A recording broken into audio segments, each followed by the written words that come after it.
Welcome to Radio Horror tonight, and as I mentioned, we are going to be discussing on the radio show this plays on, but you can check it on YouTube. The new film Dracula by Luc Besson, the director of The Fifth Element, Leon the Professional, and Lev Femme Nikita.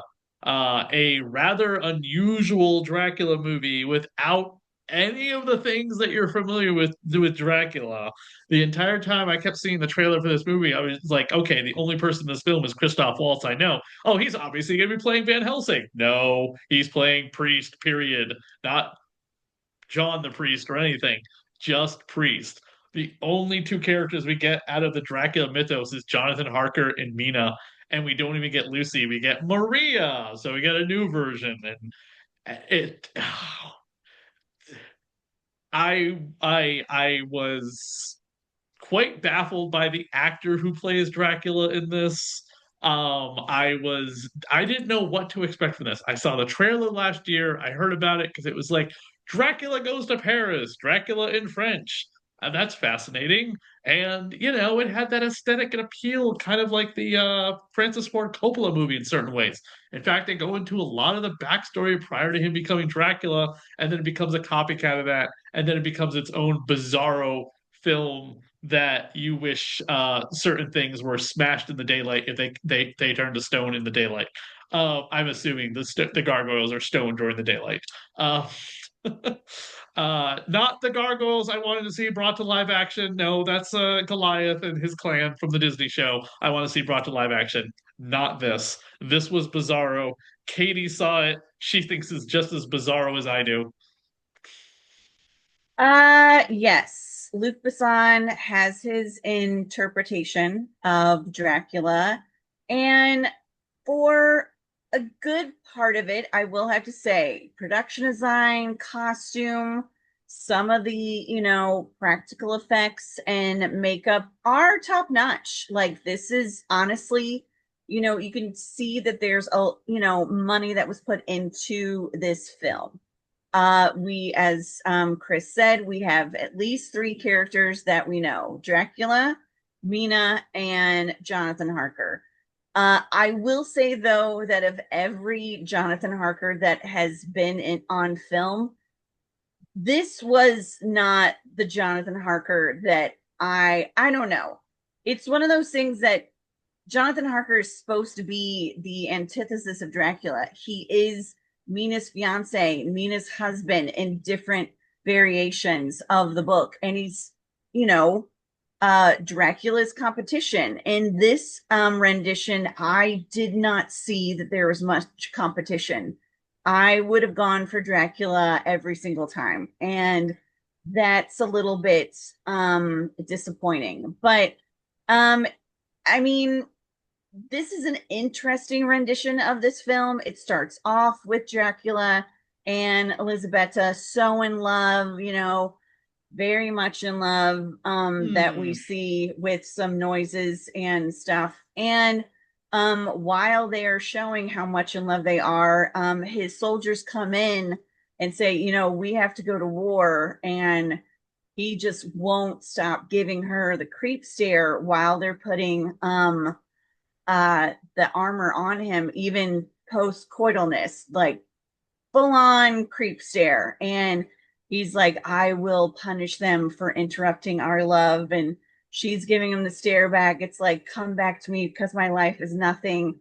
And then he goes to the priest and says, a priest, not the priest that is Christoph Waltz, that I will, kill all these people for God, but I only ask one thing, and that is that you make sure my wife lives. It's like, well, we cannot bargain. It's like, look, do this or there's going to be hell to pay.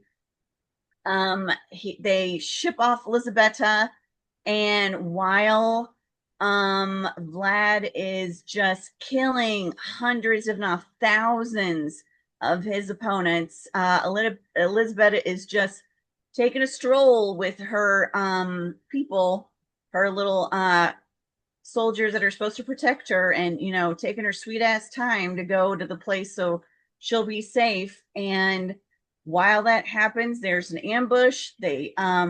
She gets away, and the people run after her. At the same time, Vlad has killed all these people. He gets word that she needs help.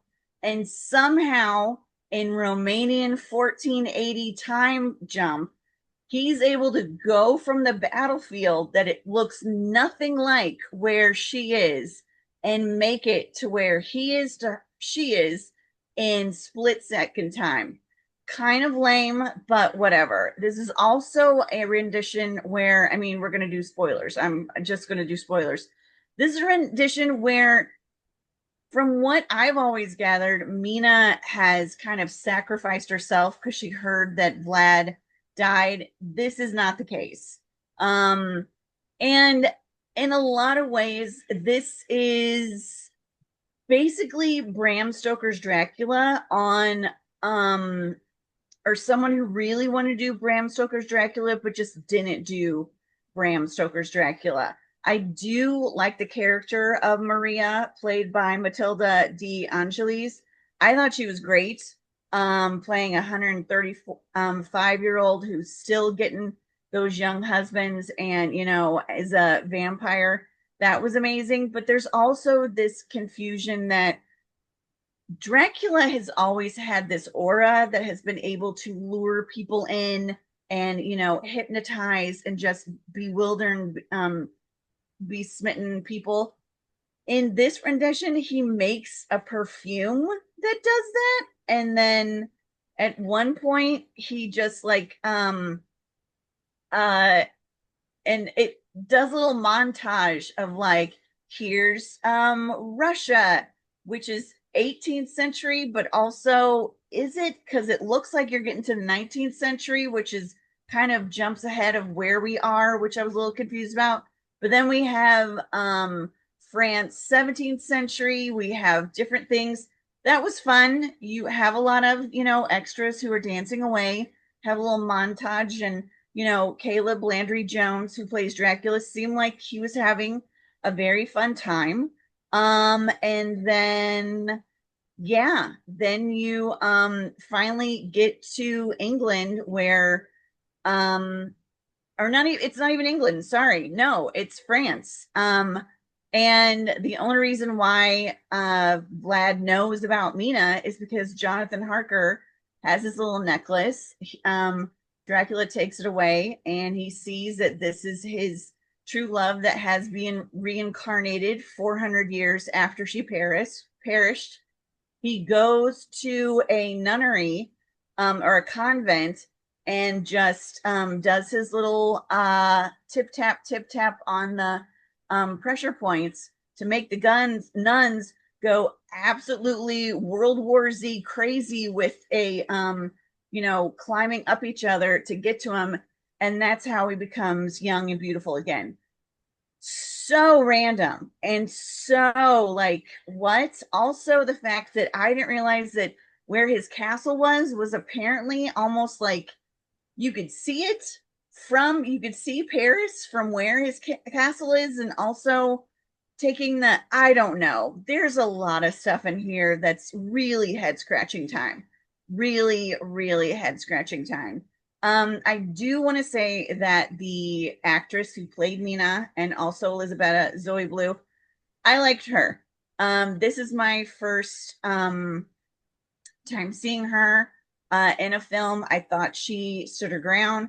Caleb Landry Jones has honestly been one of my favorite actors because at one point, I forget what year it was, 2018, 2017, he was in 4 of my favorite films.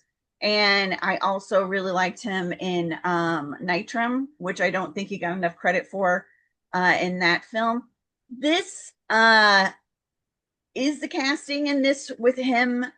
It's interesting considering that I think he's more of an auburn haired gentleman. And in the beginning aspects of Vlad, I not seen a ginger play a Romanian in that. You know what? I'm open to interpretation and whatever. It was just a little bit interesting.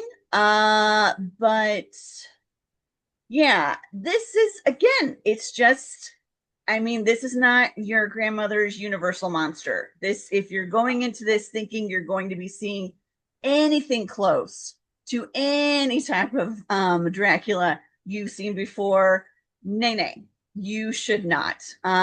This is very different. There's a couple things uh, kind of with crosses. Yeah, he's got issues. Sunlight, yes. Oh, and honestly, it is kind of, there's a couple things that are a little bit funny about it where, especially when he's like old time Dracula, he makes a joke. And that's a little like, okay, was not expecting that. But also when he starts laughing, he's sounding like a baboon mixed with a horse dying in pain. And that was supposed to be like, oh, you made a joke that was funny to me. I didn't understand. I don't know what the motivation was for that. I don't know if that's a choice that Caleb made. I don't know if that's a choice that Luc Besson made. Again, this is a head scratcher, kids. Do I recommend this film? I mean, for shits and giggles, yeah. Would I say pay to see it? Probably not. This is one though that I advise people to see to be like, what the what is going on here? Again, I like you know, the choices with the production design and costume and makeup and stuff like that. But as far as the story and stuff like that, it's I don't know. It's different.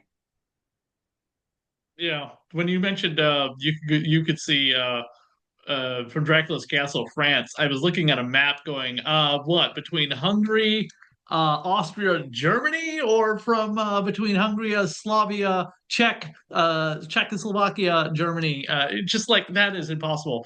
That's like like Smallville. Metropolis is just like right over there. It's like no, it should be like Smallville's in Kansas, in the middle of the country, and Smallville in Metropolis is usually like a like a New York kind of city or whatever, in fictitious Yeah. DC.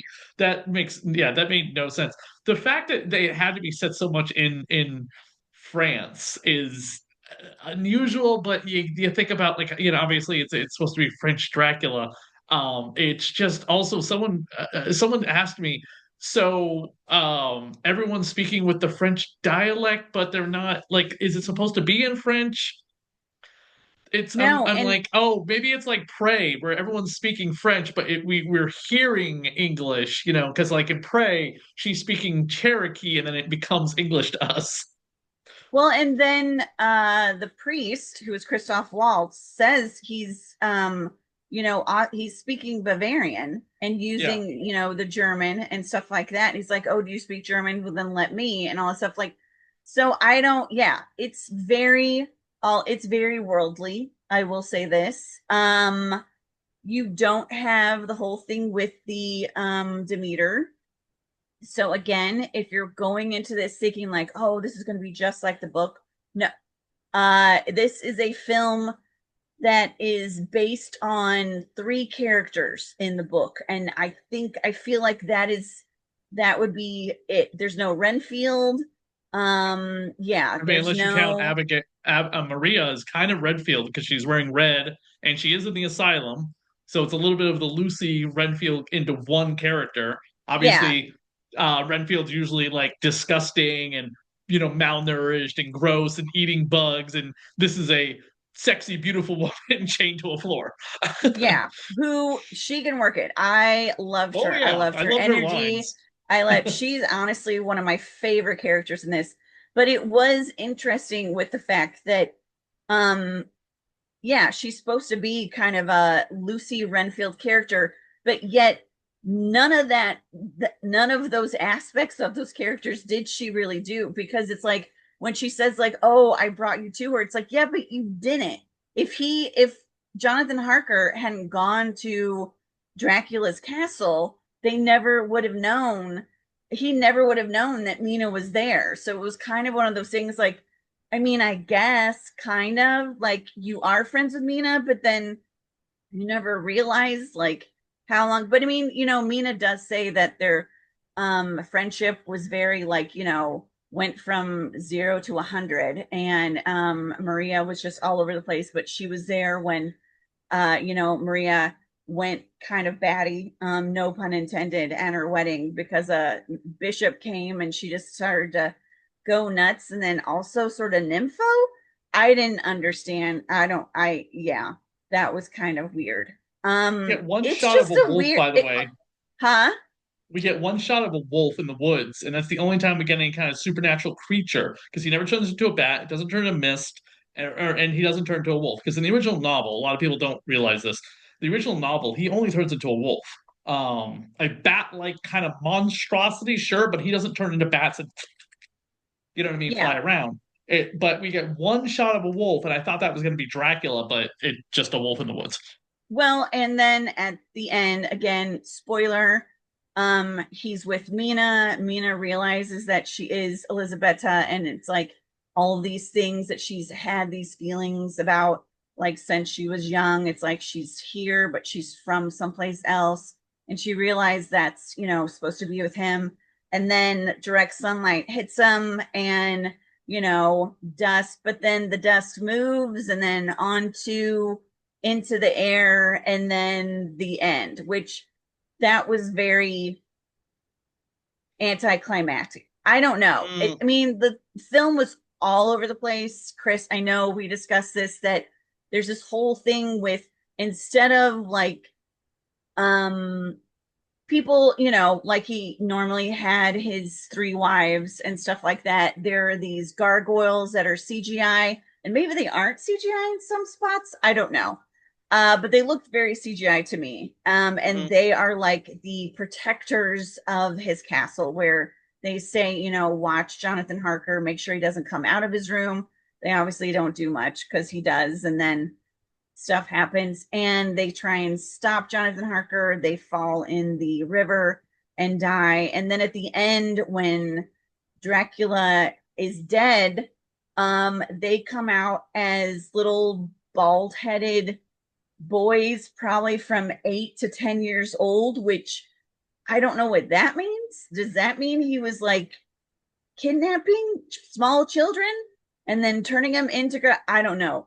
It's like, again, it's all over the place, not based on the book, not honestly based on any sort of thing that I've ever read about vampires, that when, a vampire gets caught, they turn small children into gargoyles and stuff like that. So he definitely had Luc Besson definitely had a fun time, like going all over the place with this lore. It looks pretty, but it also looks like someone tried to do a very, a rendition of Bram Stoker's Dracula, which I believe is 30 years old last year. So maybe that's why. I don't know. I feel like Basan has a new muse in Caleb Landry Jones. I know he did Dogman or Dog Boy last year Oh with man, him, which was an interesting film. I mean, Christoph Waltz I thought was better than I underutilized. don't know. I he with He's not this cat, I utilized mean, very well. he's a two-time Oscar winner and he was again a head scratcher, like, why are you in this? Like, honestly, it can't be because of the material. Like, you kind of give this movie credit where I don't think a lot of people would have done that. But I mean, maybe this is his, going with the Anthony Hopkins or um going with the Halloween kind of, he's got to play, that savior in a horror film, and this is his chance, to do that. So I don't know. This was a movie that I saw in 2026. Dracula. Not again, not your grandmother's Universal Dracula. So if you're Oh. expecting any of that, if you're going into it thinking like this is so unlike the book, blah blah blah blah blah, I'm already telling you that already. It's like, so don't be mad. Only other Dracula movie I can compare this to in terms of its bizarroness. And I'm not talking about Dracula where they became a series of films like Christopher Lee's, which even the first one of that was very loose source material, like very very loose. You had Dracula, Jonathan Harker, and Van Helsing, which played by very well by Peter Cushing. But Hmm. the only other film I can think this to compare this to is Dario Argento's Dracula 3D, where Dracula turns into a praying mantis in the movie. And funny enough, that had a lot of connections to the Dracula television show, which was on TV at the time, because the Van Helsing in the TV show Dracula with John Rhys Meyers playing Dracula, the Van Helsing in that played Dracula in the Dario Argento Dracula film. And that was all. That was just you know, bat crap to crazy, just unbelievable. This film was in theaters, people. I'd go see it, but you could wait for this to come on streaming for free. This is not something you need to rush out to the theater to go see. There are other horror movies in theaters to go see. I'd recommend Sam Raimi's Send Help versus this. Same. Uh, I wanted to see this, so badly because I was just like, ooh, French Dracula, that's gonna be cool. It's gonna be romantic. I would rather have paid money to go to the West End to go see the Wicked stars Dracula whenever that debuts, because she's going to be playing every single character in Dracula coming up. So we'll have to see how that's going to be. I believe it's the first female in a major production, not counting High School Musical that we probably have never seen before, playing Dracula. There was a Dracula play, by the way, in my backyard at a high school. I just missed it. Unfortunately, it was this weekend and it's going to be next weekend. But it's called Dracula: Comedy of Terror, and I'm just like, okay. I would actually go pay to see it. It's $8 a ticket. Unfortunately, I have plans next weekend at a film fest, so I can't go see it. If anyone's interested, take my script for Vlada a Dracula Tale. We gender swap the entire cast of Dracula. It's a better Dracula than this. All the characters are in there that you love, except for their sexes are all reversed.